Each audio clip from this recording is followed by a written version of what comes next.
Gloria al Señor. Damos gracias a Dios por la vida de nuestro hermano Enrique, su esposa Paola y nuestra hermana Yaniris. Pueden tomar asiento y damos gloria al Señor. Les pido que vayamos a Colosenses 4. Colosenses 4. Hemos estado yendo a través del libro de Colosenses, la carta a los Colosenses. Vayan a la página 1214 en la Biblia que tienen frente a sus bancas. Página 1214. Vamos a comenzar leyendo el versículo 2 hasta el versículo 18. Y hoy llegamos al cierre de esta carta. Ha sido una hermosa serie donde hemos visto la preeminencia de Cristo, que Cristo es exaltado, Él es valioso sobre todo, supremo sobre todo, y no hay nadie como Él. Y damos gloria al Señor por eso. Así que vamos a leer, si gustan ponerse de pie y seguirme con su vista. Colosenses 4:2, la palabra dice así: perseveren en la oración, velando en ella con acción de gracias. Oren al mismo tiempo también por nosotros, para que Dios nos abra una puerta para la palabra, a fin de dar a conocer el misterio de Cristo, por el cual también he sido encarcelado, para manifestarlo como debo hacerlo. Anden sabiamente para con los de afuera, aprovechando bien el tiempo, que su conversación sea siempre con gracias, sazonada como con sal, para que sepan cómo deben responder a cada persona. En cuanto a todos mis asuntos, les informará Tíquico, nuestro amado hermano, fiel ministro y consiervo en el Señor, porque precisamente para esto lo he enviado a ustedes, para que sepan de nuestras circunstancias y que conforte sus corazones. Y con él a Onésimo, fiel y amado hermano, que es uno de ustedes. Ellos les informarán acerca de todo lo que aquí pasa.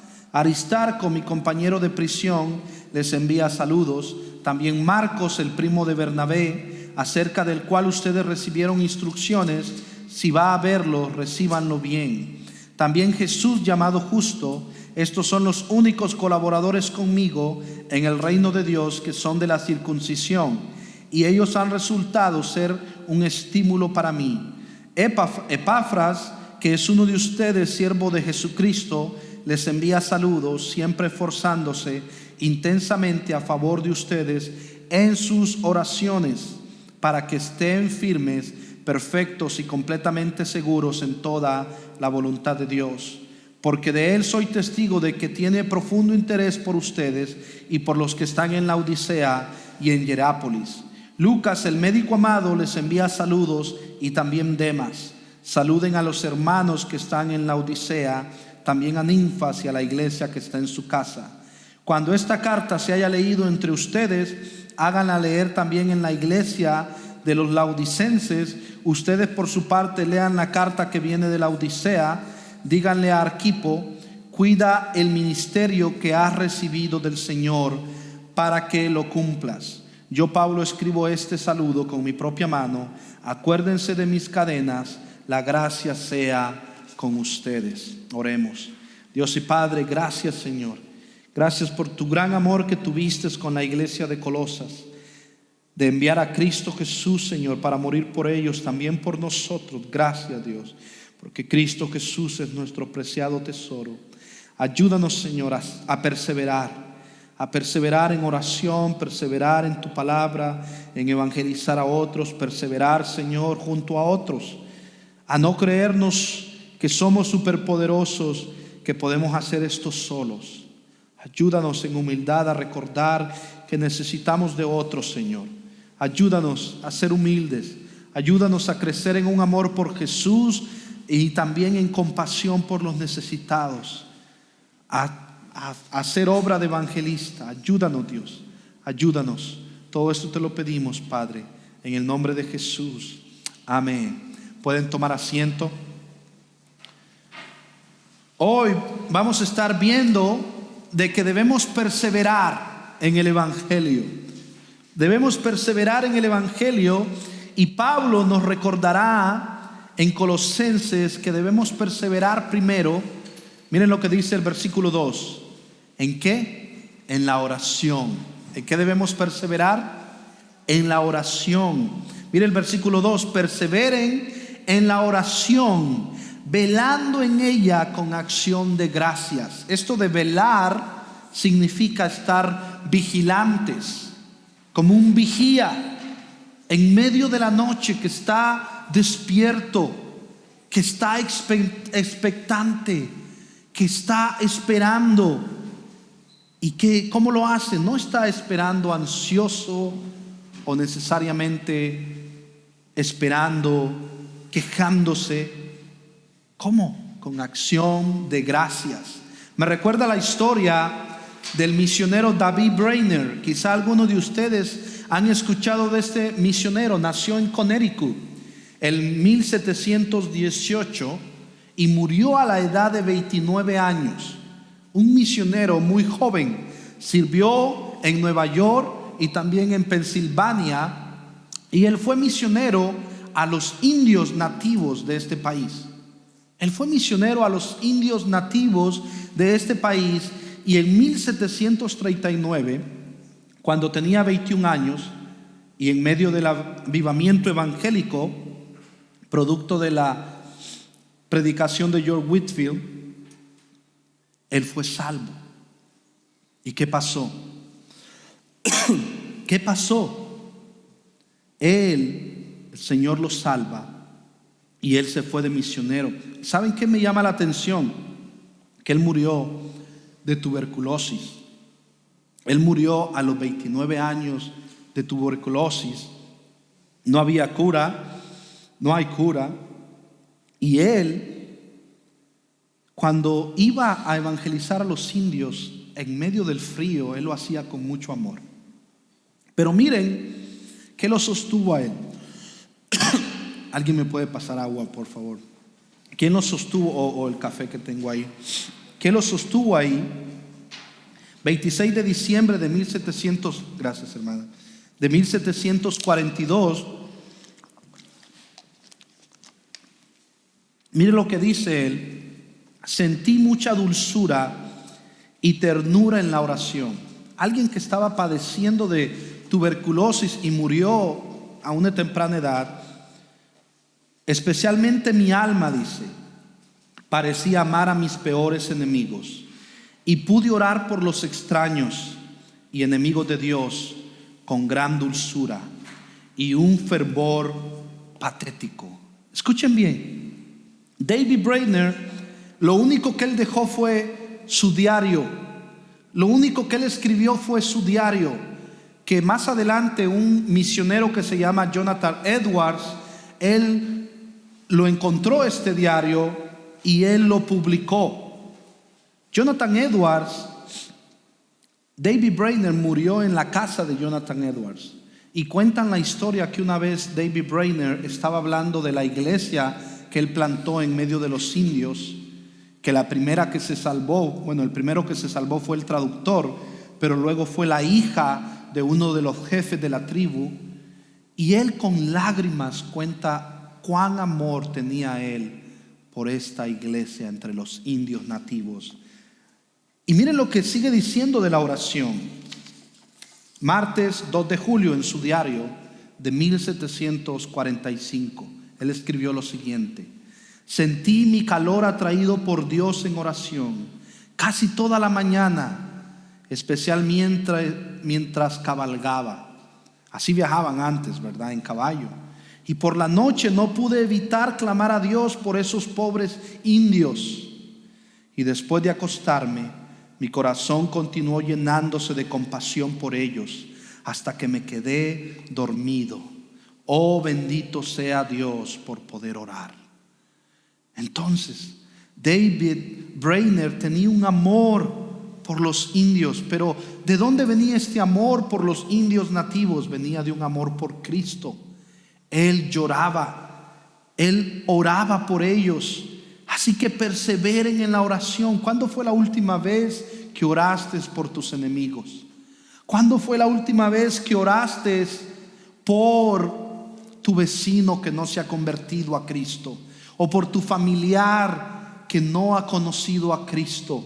¿Y cuándo fue la última vez que oraste vigilante, pensando: Señor, ayúdame a orar y al mismo tiempo clamando a Él vigilante con acción de gracias. Velen y oren, te dice el Señor, velen y oren. Estamos orando por los perdidos, estamos orando por los que no conocen a Jesús, estamos siendo vigilantes y orando por el regreso de Cristo, estamos anhelando estar con Jesús en oración. Eso es una buena pregunta para todos. Y el versículo 2 nos sigue animando Pablo a la iglesia de Colosas y a nosotros. Perseveren en la oración. ¿Qué dice? Perseveren en la oración. Si ya estás con Cristo, si has nacido de nuevo, persevera en la oración, velando en ella con acción de gracias. Y en este pasaje, lo que está diciendo aquí es estar vigilante en emplear el cuidado más riguroso en una cosa, y esto es orar. ¿Y por qué el Señor nos llama a orar? ¿Por qué Pablo nos llama a orar? Bueno, hay varias formas. Vemos que no sea que caigas en pecado, si no estás vigilante y orando, no sea que caigas en pecado, o no sea que seas llevado a abandonar a Cristo. Mateo 26:41 habla de eso, Marcos 14:38. O no sea que seas corrompido por errores doctrinales o por herejías. Ten cuidado, debemos velar y orar. Imagínense si David Brainerd hubiera dicho: yo tengo tuberculosis, soy bien joven, los indios no me necesitan, alguien más puede ir. No estuviéramos hablando de David Brainerd y de esa iglesia que el Señor salvó. Pero gloria a Dios que Él oró y Él fue vigilante. Él veló, fue vigilante de orar y de obedecer el llamado del Señor, a pesar de que tenía tuberculosis y que murió de eso, murió joven a los 29 años. Él fue fiel a pesar de su dolor. Y hoy tenemos el diario de David Brainerd. Oren también para que Dios abra puertas para la evangelización. Hermanos, nosotros hemos orado por años que el Señor abra más iglesias en la ciudad de Louisville, Kentucky. Y seríamos desobedientes si tú y yo, hoy que el Señor ha abierto esta puerta, dejemos de evangelizar a otros. Dejemos de orar por los perdidos. Dejemos de alcanzar a los perdidos. Seríamos desobedientes si no nos vestimos de Cristo con una compasión renovada, con un amor avivado por los perdidos. Por eso, mi ánimo a ti: cada vez que hagamos un almuerzo, cada vez que hagamos algo, invita a tu vecino, invita a alguien, comparte el evangelio con alguien. Vamos a los evangelismos juntos. Alcancemos esta ciudad para Cristo. Miren lo que dice el versículo 3. Oren al mismo tiempo también por nosotros, dice Pablo, para que Dios nos abra una puerta para la palabra. Nos abre una puerta para la palabra. Dios ya abrió la puerta en esta comunidad. ¿Qué vamos a hacer con esta gran oportunidad que tenemos? Vamos a ser obedientes en ir y compartir a Cristo, en discipular a otros, en alcanzar a los perdidos. Vamos a ser vigilantes, vamos a orar, o vamos a dormirnos en nuestro turno. O vamos a dormirnos en lo que el Señor nos ha encomendado. Y este ánimo y esta exhortación también es para mí, para todos nosotros. ¿Y cuál es el propósito? Que demos a conocer el misterio de Cristo. ¿Cuál es ese misterio? No es algo místico, es un misterio que ya fue revelado. Es Cristo Jesús encarnado, que vivió la vida perfecta que tú y yo no podíamos vivir, murió en nuestro lugar, fue sepultado y resucitó al tercer día. Ese es el misterio revelado. Cristo, nuestra esperanza de gloria.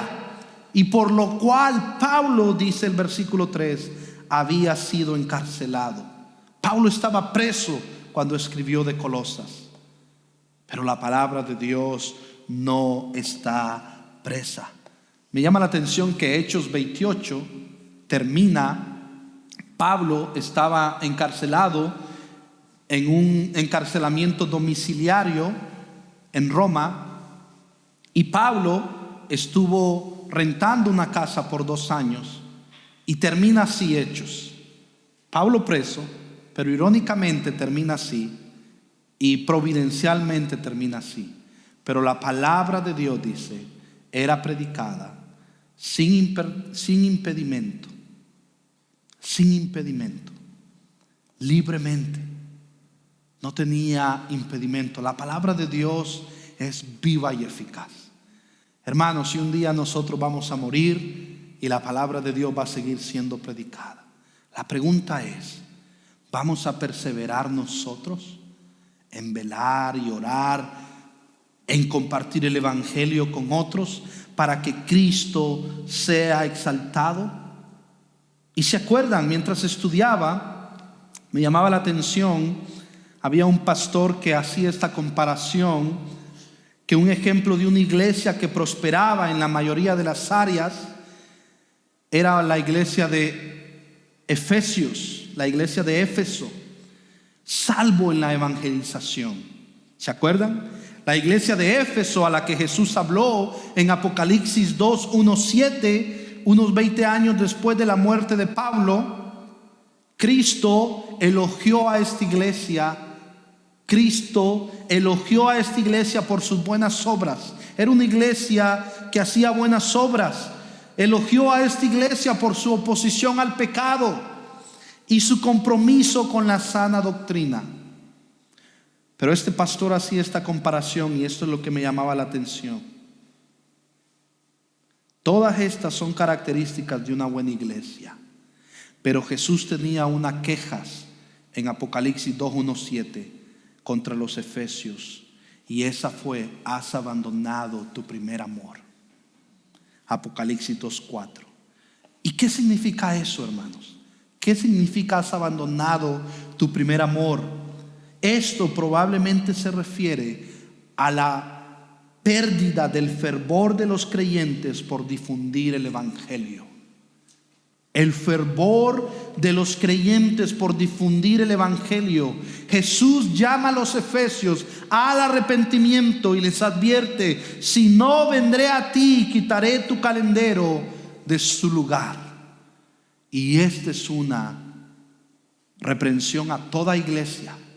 Nunca es suficiente, o nunca es demasiado, mejor dicho, evangelismo. Necesitamos evangelizar y discipular a los que llegan, pero necesitamos ser fieles en evangelismo. ¿Por qué? Porque muchas veces nos acomodamos, y más en nuestros círculos, nos acomodamos en la doctrina, y es importante la doctrina. Nos acomodamos en nuestros programas, en nuestras actividades, nos acomodamos en nuestro propio círculo. Pero el Señor nos llama y nos dice: no pierdas tu primer amor, tu fervor para predicar a Cristo a otros, tener compasión por los perdidos. Y Hechos 28 nos recordaba de eso. Pablo predicaba el reino de Dios y enseñaba todo lo concerniente al Señor Jesucristo con toda libertad y sin estorbo, aunque estaba preso. El pastor Chip hablaba de misiones, y muchas veces muchos que quieren ir al campo misionero no evangelizan donde viven, o no comparten el evangelio, y pensamos muchas veces que por magia o por algo mágico, cuando vayamos al campo misionero, allá vamos a evangelizar. O muchas veces pensamos que hasta que yo sea un líder en la iglesia, o hasta que yo sea pastor, o hasta que yo sea esto o lo otro, debemos comenzar hoy. Tú puedes comenzar hoy evangelizando a tu vecino. Tú puedes comenzar hoy orando para que Dios abra puertas, para que des a conocer el misterio de Cristo. Y tú dices, ¿y qué tal si me regañan los del patronato? ¿O qué tal si me regañan la asociación del condominio? Pablo estaba encarcelado. Hay formas con respeto y prudencia de ser valientes por Cristo. Somos valientes para otras cosas, pero por Cristo muchas veces nos acobardamos y tenemos que arrepentirnos y tenemos que ser valientes con sabiduría, con prudencia, para manifestarlo, dice Pablo, el versículo 4, como debo hacerlo. Pablo dice, oren por mí para que la palabra fluya, no tenga tropiezo, que Cristo sea predicado, y para manifestarlo como debo hacerlo. Entonces el Señor nos llama a eso. También perseveremos, nos acordábamos, perseveremos en la oración y la evangelización. Segundo, perseveren siendo sal y luz. Sal y luz. Mira, versículo 5. Anden sabiamente para con los de afuera. Esto me parece a luz, ¿sí? Anden sabiamente para con los de afuera. Sean de buen testimonio para con los de afuera. Que digan, ese es cristiano. Que no digan, no, ese dice que va a la iglesia, pero es más mundano que mengano, es más mundano que ese otro. No muestra su luz. ¿Y se acuerdan en Mateo 5:13? Ni se enciende una lámpara y se pone debajo de una vasija, 5:15, sino sobre el candelero, y alumbra a todos los que están en la casa. Así brille la luz de ustedes delante de los hombres, para que vean sus buenas acciones y glorifiquen a su Padre que está en los cielos. Cuando tú hagas buenas obras, no significa que tienes que esconder tu santidad. ¿Se acuerdan? Mucha gente pensaba eso en Colosas. Estoy escondido en Cristo, debo esconder mi santidad. No está hablando de eso. Significa que eres seguro en Cristo, estás seguro en Cristo, no te falta nada. Cristo es suficiente, estás seguro, eres salvo por Cristo, estás seguro por la eternidad. Pero lo que está diciendo aquí es: sean luz, anden sabiamente para con los de afuera, aprovechen bien el tiempo, los días son malos. Prediquemos a Cristo a otros. Un día vamos a morir y daremos cuenta al Señor. Somos salvos por gracia. Todo eso lo sabemos. Pero mientras estamos en esta tierra, la Biblia dice: si ustedes se limpian de estas cosas, de su vana manera de vivir, pueden ser útiles. Podemos ser útiles para su gloria y entrar en el gozo del Señor, diciendo: Señor, lo intenté en tu gracia, por tu fuerza. Y luego Pablo sigue diciendo que su conversación, fíjense, sea siempre con gracia. No se mezclen en chistes vulgares. Que sus conversaciones sean con gracia, sazonada como con sal. Escuche bien, sazonada como con sal. Que sus conversaciones sean con gracia, con amor, con verdad, pero dice sazonadas como con sal. ¿Se acuerdan Mateo 5:13? Ustedes son la sal de la tierra, pero si la sal se ha vuelto insípida, ¿con qué se hará salada otra vez? Ya no sirve para nada, sino para ser echada fuera y pisoteada por los hombres.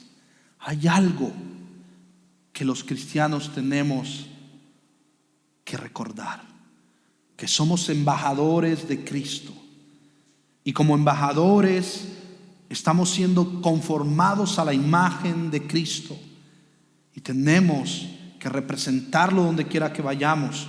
No que seamos súper serios en todo, pero que la gente nos vea y diga: esa persona camina con el Señor, esa persona es íntegro, esa persona, cada vez que hablo con él, me apunta a Cristo. Hermanos, la sal tenía el propósito de preservar.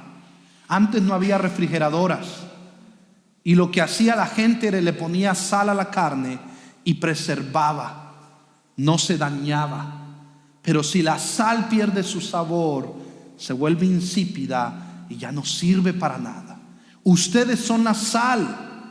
Preservamos en un sentido por la palabra, purificamos por la palabra, se preserva lo bueno de Dios en este mundo, su gracia, su misericordia, su perdón.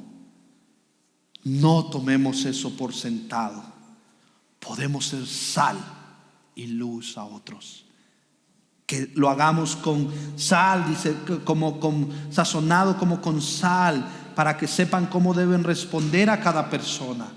Responder con mansedumbre, con humildad, con amor, con gracia. Enfoquémonos entonces afuera, no solamente adentro. Pensemos en otros, no solo en nosotros. Prediquemos a Cristo en otros lugares, en nuestros vecinos, en nuestro barrio, en nuestra comunidad. Acuérdense, Colosenses 2:20, si ustedes han muerto con Cristo a los principios elementales del mundo, ¿por qué como si aún vivieran en el mundo se someten a preceptos tales como, y ustedes pueden nombrar lo que sea? Ya hemos muerto a los principios elementales de este mundo que rigen este mundo. Vivimos para Cristo. La vida de Cristo es la que vive ahora. Y el Señor nos llama a eso. El Señor nos llama. Y había un comentarista, Mark Johnston, que señala que la situación de Colosenses no era distinta a lo que sucede en muchas iglesias hoy en día, que se enfrascan tanto en los asuntos y problemas internos de la iglesia que pierden de vista su llamado a ser sal y luz en el mundo. Hermanos, esta semana que vamos a tener un montón de eventos, vamos a tener el otro sábado a las 10 de la mañana la fiesta navideña aquí. Hemos salido a invitar a gente. Luego a las 5 de la tarde vamos a tener la cena navideña allá. Hermanos, mi exhortación y mi ánimo es, eso es para que nosotros disfrutemos. Sí, yo quiero que todos estemos ahí, pero también es para que invitemos a otros a conocer y seguir a Jesús. También es para que hagamos obra de evangelista. Y si perdemos eso de la vista, perdemos el sazón, perdemos el propósito como iglesia, que es de predicar a Cristo y este crucificado a un mundo perdido que necesita el evangelio. Así que esta Navidad pensemos en otros, que Cristo sea predicado y exaltado. Número 3, primero, perseveren en la oración y el evangelismo. Segundo, perseveren en ser sal y luz. Tercero, perseveren junto a otros. Junto a otros. No lo hagan solos. Hermanos, cada vez que yo creo que yo me las puedo y quiero hacer las cosas solos, o me marchito, o caigo en pecado, o algo pasa. Y muchas veces trae algo desastroso. Dios nos ha creado seres relacionales para que nos animemos unos a otros. Hay días grises en nuestras vidas. Hay días, no todos los días yo me levanto súper animado, quiero evangelizar a todo mundo. No, hermanos. Hay días que hay un problema, es difícil, pero ahí es donde necesitamos unos a otros. No se me olvida el testimonio de nuestro hermano José Inairelis. Ese jueves, antes del picnic, teníamos un picnic en Throne of Grace, y me llama el pastor Philip de la iglesia de al lado y me dice: Jensel, ¿ya entregaste todas las invitaciones? Y yo le dije: pastor, no las he entregado todas. Bueno, el evento es el sábado, ya es jueves, el evento es el sábado, tienes que ir a entregarlas. Y yo dentro de mí estaba un poco enfermo, no quería ir, estaba cansado. Y luego me dice, para animarme, me dice: cuéntalas, ¿cuántas tienes? Y yo: ¿por qué tengo que contarlas? ¿Cuántas tengo? Y yo: ok, las voy a contar. 38. Son 38 invitaciones. Ok, si no las vas a ir a entregar, tráemelas y yo las voy a entregar, me dijo. Y ahí sí ya me tocó el orgullo, ¿verdad? Y dije yo: no, yo las voy a entregar. Yo las voy a entregar. Nos fuimos con mi esposa y mis hijos a los apartamentos aquí abajo. No queríamos ir. Y fuimos, y ahí estaba José y Nairelis en el balcón. Fueron una de las pocas familias que vino. El Señor les salvó. Los casamos aquí, se bautizaron. Y todo porque el Señor lo quiso. Y por un hermano que me animó a mí. Yo no vengo aquí a ponerme como que yo me las sé todas, o que yo soy el que siempre estoy animado. Yo los necesito también a ustedes, y ustedes nos necesitamos unos a otros. Y no sabemos cómo Dios puede usar un saludo, una invitación a una cena, a un almuerzo. Todos necesitamos animarnos unos a otros. Todos. Caminar juntos. Y es lo que Pablo nos va a decir. Miren lo que dice el versículo 7. En cuanto a todos mis asuntos les informará Tíquico, nuestro amado hermano, fiel ministro y consiervo en el Señor. Va a empezar a nombrar un montón de gente. Persevera en santidad y fidelidad, mira, junto a otros. Tíquico, nuestro amado hermano, fiel y ministro, consiervo en el Señor.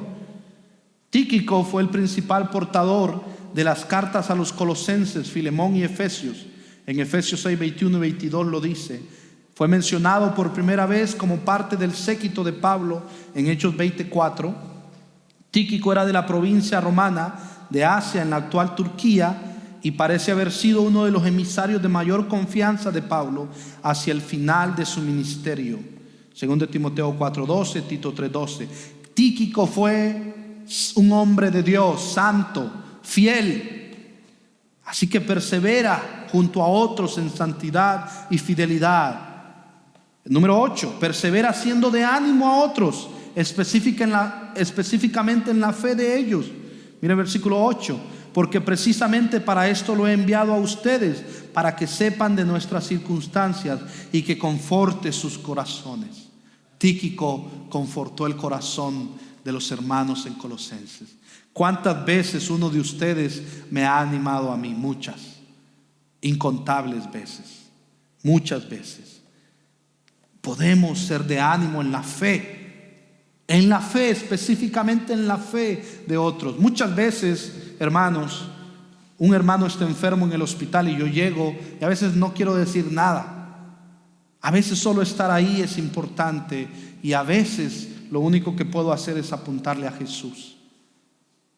Yo no puedo sanarlo, yo no puedo cambiar la situación, pero sí puedo animarlo, confortar su corazón, apuntarlo al que puede consolarlo completamente, que es Cristo. Animémonos unos a otros. Luego, versículo 9, persevera recordando tu identidad en Cristo. Eres de Cristo, estás unido a Él, estás seguro en Cristo. Mira lo que dice el versículo 9. Y con Él a Onésimo, fiel y amado hermano, que es uno de ustedes. Ellos les informarán acerca de todo lo que aquí pasa. Tu identidad, ¿te acuerdas? Ya no es lo que eras, es lo que eres hoy en Cristo. ¿Quién era Onésimo? Onésimo era un esclavo de Filemón, un hermano en Cristo. Filemón era un hermano en Cristo. Y hay una carta que se llama Filemón en la Biblia, donde Pablo le pide a Filemón que ya no lo reciba como esclavo, sino que lo reciba como un hermano en Cristo.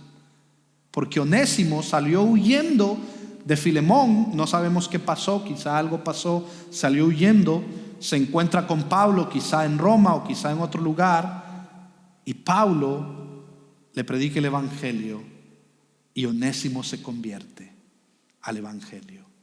Y Pablo le dice a Filemón: te envío a Onésimo de regreso. Onésimo es un amado hijo. Pablo dice: pero te lo envío porque no quiero hacer nada en contra tuya, pero recíbelo como a un hermano. ¿Se acuerdan? Ya no hay distinción. ¿Se acuerdan Colosenses 3:10 y 11? Se han vestido del nuevo hombre, el cual se va renovando hacia un verdadero conocimiento conforme a la imagen de aquel que lo creó. En esta renovación no hay distinción entre griego, judío, circunciso, incircunciso, bárbaro, escita, esclavo o libre, sino que Cristo es todo y en todos. Gloria a Dios. Ya no hay distinción. Somos hermanos en Cristo. Somos hijos de Dios. Aquí nadie es mayor que alguien. Yo no soy mayor que nadie. Todos estamos en Cristo. Tenemos roles distintos, funciones distintas, pero juntos vamos en el mismo barco. En medio de tempestades, en medio de situaciones difíciles. Y solo Jesús puede calmar la tempestad. Yo no puedo. Solo Jesús puede. Solo Él. Y Él es fiel. Y a Él es que tenemos que seguirlo. Y en eso confiamos. Luego versículo 10. Aristarco, mi compañero de prisión, les envía saludos. También Marcos, el primo de Bernabé, acerca de él, cual ustedes recibieron instrucciones. Si va a verlo, recíbanlo bien. Aristarco, este era el judío de Tesalónica y había estado públicamente asociado con el tumultuoso ministerio de Pablo en Efeso cuando querían apedrearlos. Había viajado con Pablo por Grecia y luego a Jerusalén y Roma, donde ahora compartía la prisión con el apóstol. Aristarco, otro compañero de ministerio. Marcos, ¿se acuerdan de Marcos? Marcos era el primo de Bernabé, Juan Marcos. Él fue el autor del Evangelio de Marcos. Y vemos que Marcos, el Señor lo usó. Pero ¿qué pasó? ¿Se acuerdan? En su primer viaje misionero con Pablo y Bernabé, Marcos, algo pasó y se regresó. No completó la misión. En el segundo viaje, Pablo le dice a Bernabé: ya no voy a llevar a Marcos. Ese nos abandonó en la primera. Así que ya no lo llevo. ¿Y qué hizo Bernabé? Y dijo: no, yo lo voy a llevar, yo le voy a dar otra oportunidad. Y se fueron a Chipre. Al final del ministerio, cuando ya Pablo está a punto de morir, en la lista de los fieles, Marcos está ahí. Se reconciliaron. Hubo una reconciliación. Y dice: Marcos me es útil para el ministerio. Así que, aunque hayas fallado en el pasado, puede ser útil si sigues a Cristo y permaneces en Él junto a otros hermanos. Puede ser útil, puedes terminar la carrera. Y gloria a Dios por eso. También está Jesús, llamado justo. De Él no sabemos nada más. Eso es la única referencia que nos da la Biblia. No es Jesús, es otro Jesús llamado justo. Y esto es que son judíos, el versículo 11. Estos son los únicos colaboradores conmigo en el reino de Dios, que son de la circuncisión, y ellos han resultado ser un estímulo para mí. Así que esfuérzate con otros, en favor de otros. Epafras, ¿se acuerdan de Epafras? El que fundó la iglesia en Colosas, versículo 12. Epafras, que es uno de ustedes, siervo de Jesucristo, les envía saludos, siempre esforzándose intensamente a favor de ustedes en sus oraciones, para que estén firmes, perfectos y completamente seguros en toda la voluntad de Dios. Qué hermoso, Epafras. Pablo no fundó la iglesia en Colosas, fue Epafras. Ahora, Epafras fue salvo a través del ministerio de Pablo y fue enviado a Colosas, y él fue el fundador.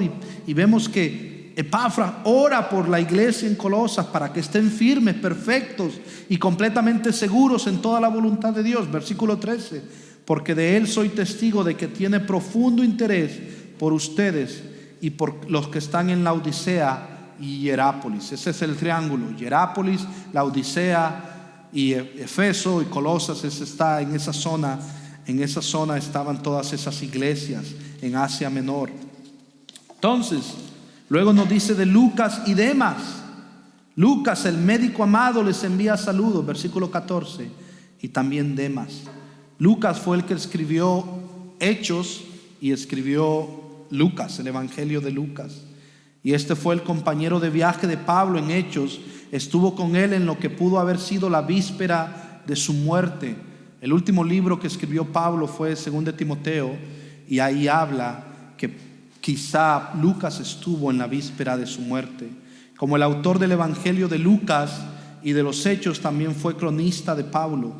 Aunque sus escritos demuestran que era excepcionalmente culto, vemos que aún en ese tiempo el ser médico muchas veces, a menudo, eran esclavos también. Demas no perseveró. Este es un ejemplo de alguien que no perseveró. Demas abandonó a Pablo durante su segundo encarcelamiento en Roma. Se le menciona que Demas abandonó, se fue al mundo. Demas abandonó. Así que debemos perseverar juntos. Llevo varios años en el ministerio y he visto muchos amigos, muchos otros pastores que han abandonado el ministerio. Hay que orar unos por otros. Hay que orar. Muchos pastores, muchos amigos míos han abandonado el ministerio. Tenemos que seguir siendo fieles.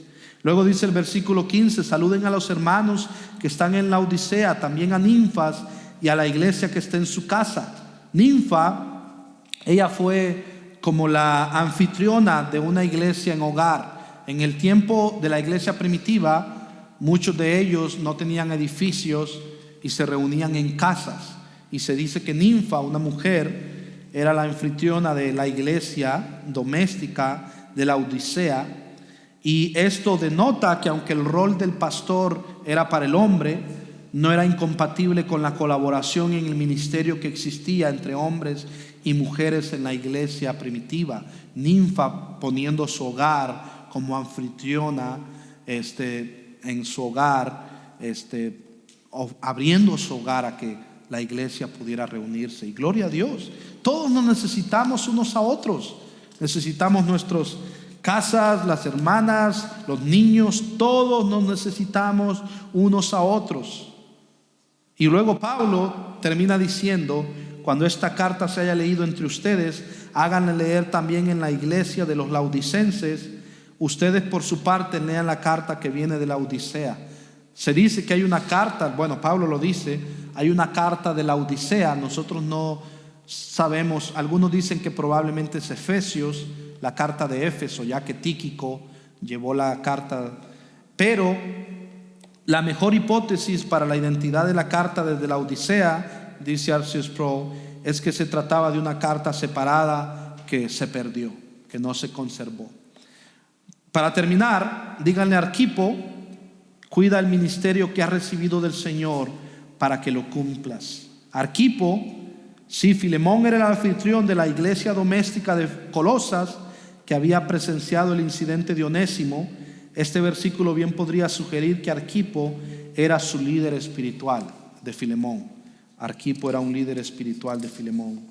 Y Pablo cierra la carta de Colosas con este pasaje: yo, Pablo, escribo este saludo con mi propia mano.